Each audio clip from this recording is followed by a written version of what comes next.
SCP-4178. Arachnespheksophobia. Threat level: yellow.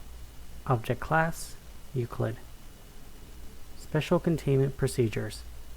As of recorded date September 9th, 1998, all 19 retrieved instances of SCP-4178, 1 through 19 respectively, are to be contained in vivariums of no less than 10 meters by 20 meters with small pools of water and a sandy substrate as interior.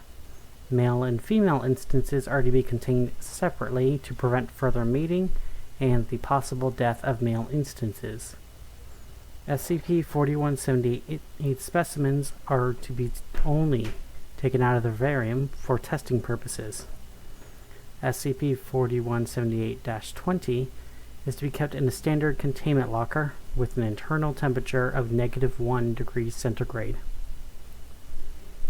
Every 2 weeks, no less than 2 Class D personnel equipped with reinforced apiarist suits are to be sent into the chamber to clean and collect any unnecessary webbing produced by the organisms. This behavior is theorized to prevent web from building up in the abdomen of the instances and thus is considered normal. Any eggs located during the cleaning sessions are to be immediately collected and stored in a well-lit freezer with an internal temperature that does not exceed 2 centigrade. Description: SCP-4178 are a species of carnivorous arachnids resembling members of the Arachnia family, a family of spiders consisting of orb weavers. SCP-4178 possesses the abdomen and wings of a Vespula germanica, the German wasp.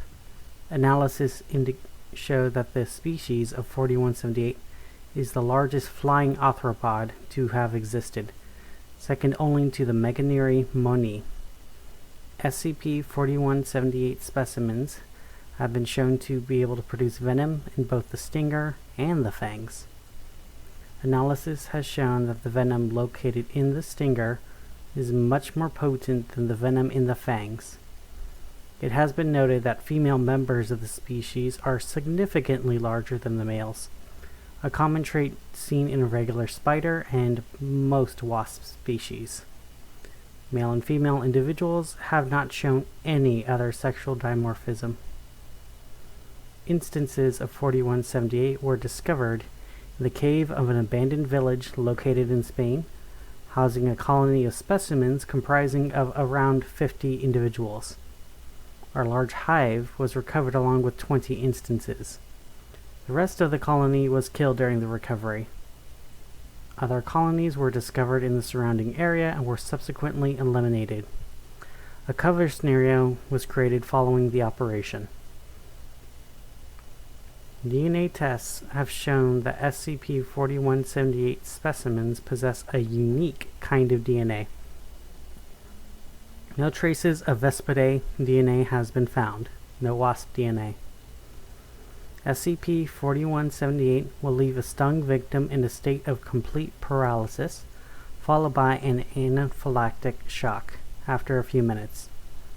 Soon afterwards, multiple instances of SCP-4178 will approach the paralyzed prey and will begin secreting a paste-like webbing from their spinneret glands located at the tip of their abdomen under the stinger, and will start wrapping the prey with it. This process tends to take up to 40 minutes for humans. Larger prey can take up to an hour to be fully covered by the webbing. Solidification of the cocoon usually takes up to 15 minutes. After solidifying, the web takes the appearance of a large wasp nest. SCP-4178 species can be traced back to 240 million years ago, in the middle of the Triassic period, through the fossil record. These ancestors didn't possess wings, unlike their modern relatives.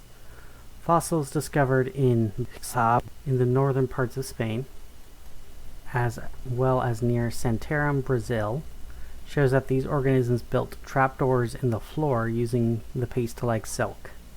The first known fossil found with wing markings dates from 140 million years ago during the late Jurassic era. Testing logs. February 10th, 2008. Purpose of the test. Research SCP-4178's behavior in the presence of a pumpelid wasp. Test subject. Pumpelidae pepsis, the tarantula hawk wasp. Test result. 7 female instances of SCP-4178 were placed into the testing chamber. Once the SCP-4178 instances settled, 10 Pumpelidae pepsis were added to the testing chamber. Despite 4178's size dwarfing Pumpelidae pepsis, all SCP-4178s approached them with caution, keeping their distance. After approximately 37 minutes since testing began, every SCP-4178 instance cornered themselves in the bottom left corner of the testing chamber, showing signs of being distressed and aggravated. 24 minutes later, testing was discontinued, as instances continued to be in the state for the remaining time. Test was repeated on male instances of SCP-4178 with the same result. Note: while this may be instinctual behavior from SCP-4178, this could also be a sign of an expected intelligence level. Further testing with other species have been accepted to expand this theory. Experiment Log 4178-2. Date: February 16th, same year. Purpose of test: research SCP-4178's behavior in the presence of another large arachnid. Test subject: Theraphosa blondi, the Goliath bird-eater tarantula. Test result: 3 SCP-4178 instances were placed into the testing chamber before a single Theraphosa blondi was brought in. Once the Theraphosa blondi was placed into the chamber, all SCP-4178 instances ignored it, carrying on with their usual activity. Testing finished after 3 hours with no added result. Note: compared to the test with the Pumpelidae pepsis, this was an unexpected result. It has been requested that the tarantula hawk wasp test would be repeated, but with a longer time duration than before. Experiment 3, February 19th, same year. Purpose of test: research SCP-4178's behavior in the presence of pumpelid wasp for a longer duration. Test subject: Pumpelidae pepsis, the tarantula hawk wasp. Test subject: test began with the same layout as Experiment Log 4178-1. As expected, the SCP-4178 instances repeated the same behavior as the previous Pumpelidae pepsis experiment, placing themselves in the bottom left corner of the chamber. After approximately 4.5 hours of this behavior, one Pumpelidae pepsis attacked one SCP-4178, stressing the instances and causing it to fly out of the corner. The instance that was attacked fell, and the Pumpelidae pepsis advanced onto the SCP-4178, paralyzing the instance. Another SCP-4178 instance flew out of the corner and eliminated the attacking Pumpelidae pepsis. All other SCP-4178s joined in and attacked the remaining Pumpelidae pepsis. The paralyzed instance was recovered and monitored. Analysis showed that the immunity system of the instance quickly ridded the body of the Pumpelidai's venom. Note: this test brought to us an interesting fact. SCP-4178 immunity system appears to be extremely resilient to venom compared to other arthropod and even humans. Further analysis of the biology of SCP-4178 should be made as soon as possible. Researcher, video. Experiment 4, February 24th, same year. Purpose of the test: research whether SCP-4178 specimens can tell the difference between an inanimate object and a living being. Test subject: plastic mannequin representing a young woman, commonly used in clothing display.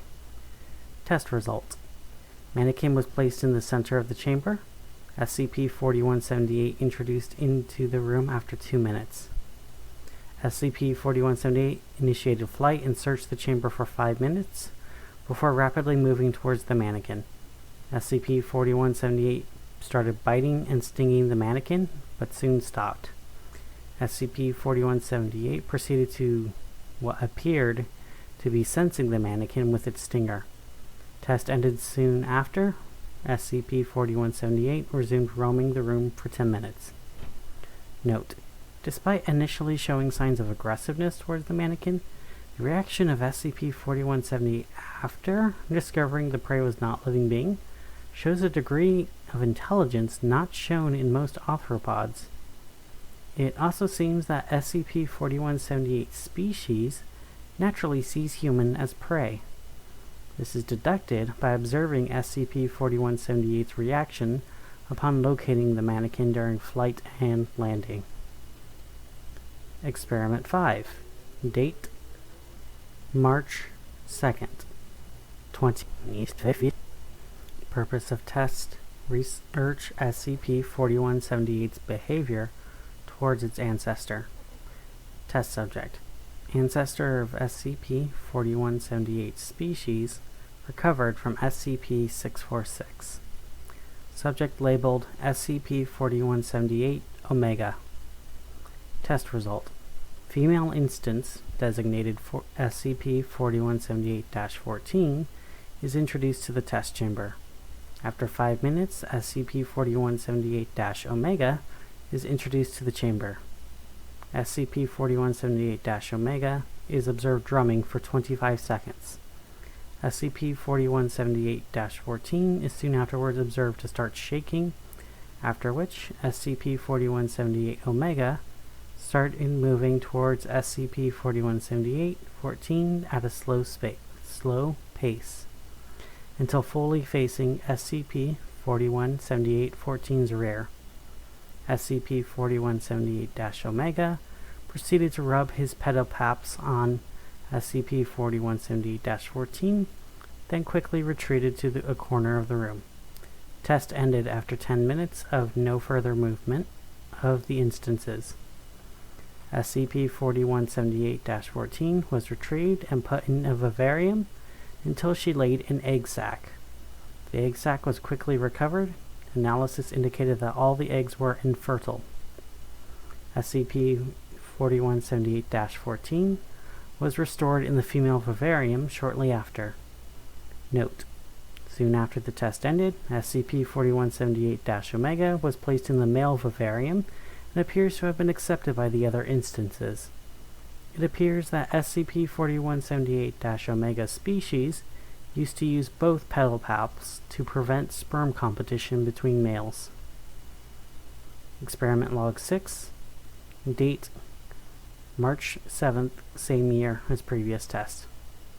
Purpose of test: study SCP-4178's behavior towards another large flying arthropod.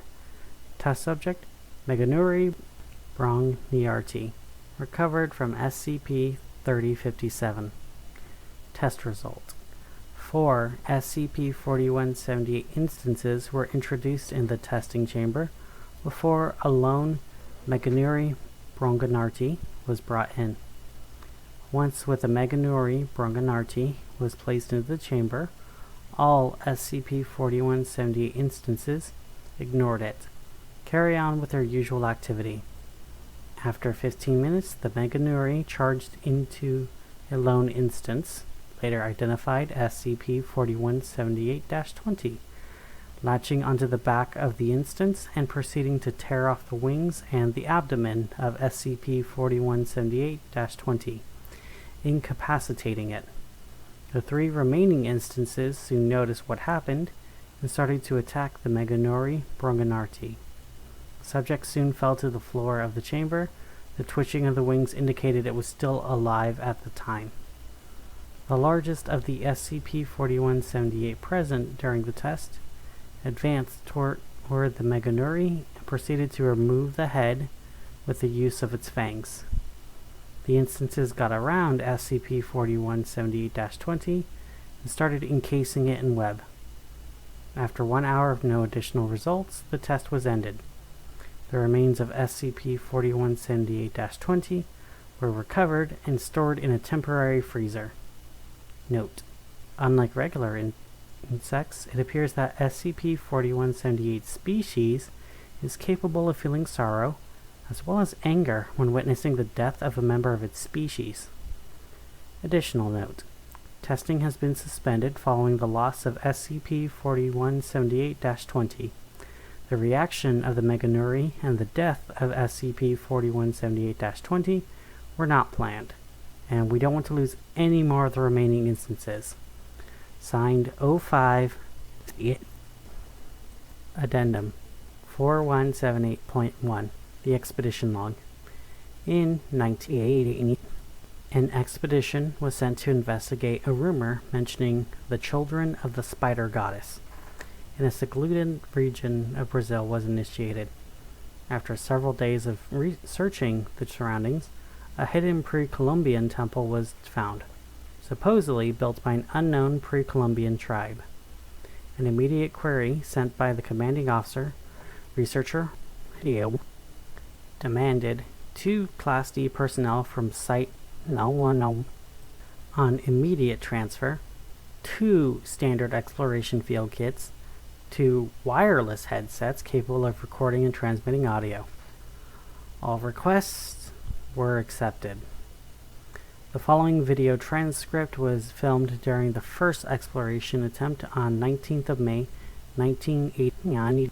Camera wearers were D22371, now shortened to D2, and D3435, now shortened to D3. Begin log.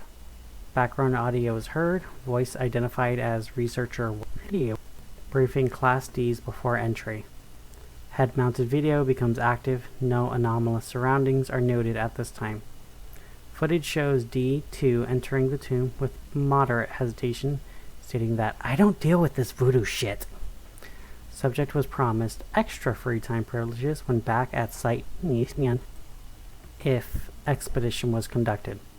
Compromise was agreed upon without hesitation, and subject enters over a hanging doorway to the temple. D3 enters following behind. Connection between command, Dr. and Class D's recording equipment are established. Exploration begins. Command: last microphone and video check before you go in any further. I want you both to wave your hands in front of your cameras and slowly count down from 10 to 1 in sync. You got that? D3: alright, Doc. Both D3 and D2 complete the task. No technical discrepancies noted, and subjects are clear for further entry. Begin to descend deeper into the temple entrance. After advancing within the temple for a few minutes, connection was lost with command. Command: you nearing a chamber. D2: Doc, you there? Great, we lost comms with the surface. Who cares? They said we just have to go in and out. Shouldn't take too long. True. Let's continue then. You first. After 10 minutes of walking, D3 and D2 spot an archway with an opening filled with valuable items in the distance. A hallway and 1 flight of stairs is all that is between them and the items. Holy shit. Is that a fucking treasure room? Judging by the large stacks of gold, I'd say yes. D2 is seen running towards the entrance. Wait! D2 suddenly stops and turns slowly and looks at D3. Both stop and face each other. Listen here. I'm just trying to have a bit of fun. I finally got the chance to do something. I'm going to make this worthwhile. Yeah, well, I just don't trust a temple built centuries ago. It could be falling apart or have, like, snakes. Venomous large snakes with giant ass fangs. And stop being so fucking paranoid. Why were we sent in here then? Don't you think they could go themselves? Because they know that we are fit for the job. Forget about it. D3 begins to walk alongside D2. Do you think we'd be able to keep some of the stuff we find? I'd imagine not. They begin to walk down the stairs. Meh, I'll take some anyway. I'm sure no one's going to notice. Besides, it's not like they will. D2 trips on something sticking out of the corner and falls near the bottom of the stairway while letting out a scream. Fuck, are you alright? What the hell happened? Ah, you bandit, something touched me. D2 gets up slowly. This place is a wreck. I think I hurt my ankle. D3 checks on what caused him to trip. What on earth is that? D2 grabs his ankle. What is that? D3 gasps. What? I think you tripped on a corpse. Really, mate?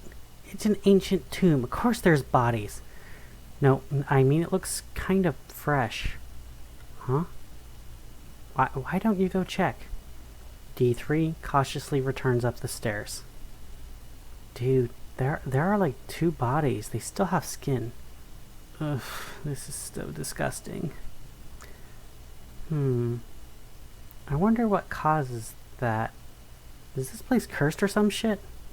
D3 goes back down quickly. You think you can walk? Yeah, I'll be okay. I just hate this place so goddamn much. By the way, I'm gonna guess, considering the next room is a treasury, this place has tons of traps. Yeah, you're probably right. I don't want to finish like the 2 rotting guys up there. After walking down 25 steps, the cameras show meticulously drawn symbols into the temple walls. These engravings show men praying inside a cave, around an altar with a large paramount being forcing spiders out of its mouth and eyes, the floating above it. Analysis of these carvings have presented themselves as the prophesied arachnid goddess, a tribal religious deity heavily worshipped under the act of human sacrifice.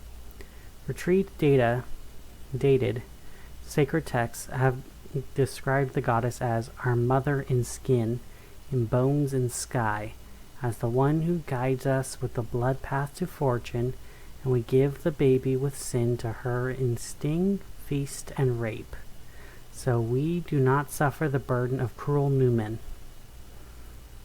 D2 appears distressed, though both still walk in silence, for approximately 3 minutes before stopping. What the hell is that supposed to be? D2's footage appears to show another carving depicting 2 people dressed in monk-like attire, apart from the robe being ripped in multiple places on both subjects, gifting a newborn child inside a basket to the goddess on the altar. Beats me. Was never a religious man myself, could never understand it. This just proves my case.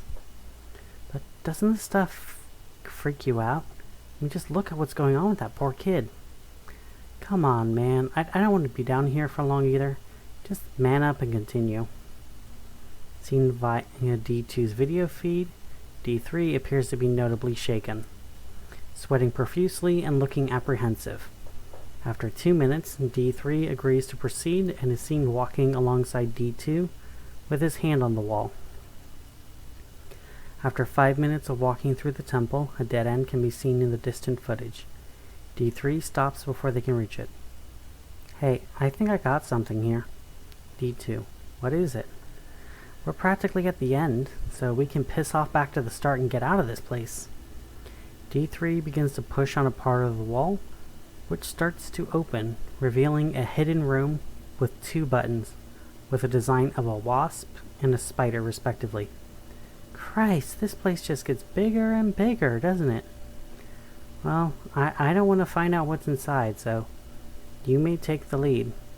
D2 is seen walking towards the buttons, presumably to inspect them. Ha! You scared of spiders? D3 aggressively shakes his head, which leads to D2 entering first, and D3 following him soon after into the hidden room.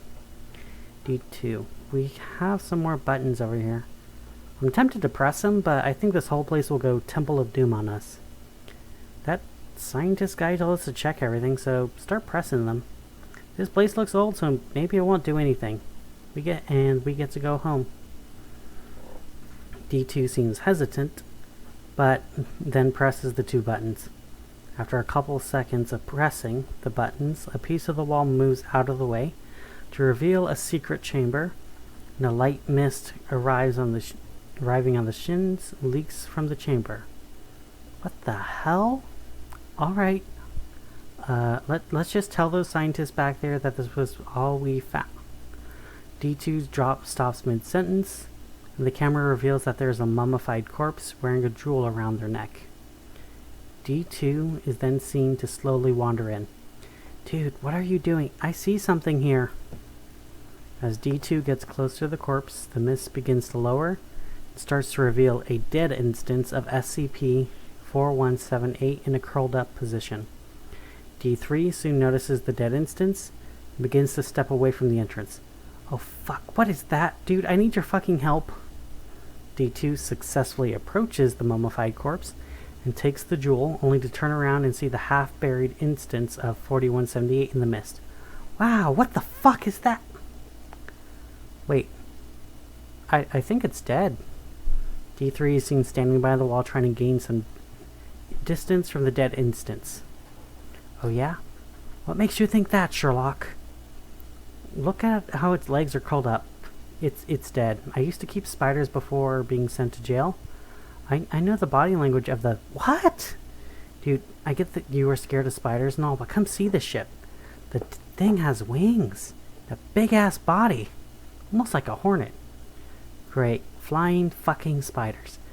Let's get back to the surface. I'm not spending any more time in this hellhole. End log. After 1 hour and 34 minutes, D2 and D3 successfully come back to the surface. Analysis of the sacrificial chamber shows that approximately 12 bodies of 4178 were found, as well as 36 cocoons found all throughout the temple. Live eggs were found in another hidden chamber within the temple. They seem to have been kept in a sort of stasis by the temperature of the room, ranging around 5 degrees Celsius. It is unknown how the tribe managed to keep the room at this temperature. Following the exploration, it is theorized that the temple was built around 1,000 years ago. It appears that the temple was a tribute to the Mayan gods Muzan-Kab and the great goddess of Teotihuacan. So, yeah, spiders are always terrifying, and flying spiders even more terrifying. Flying spiders with venom, even worse. But thank you for listening, and have a good rest of your night.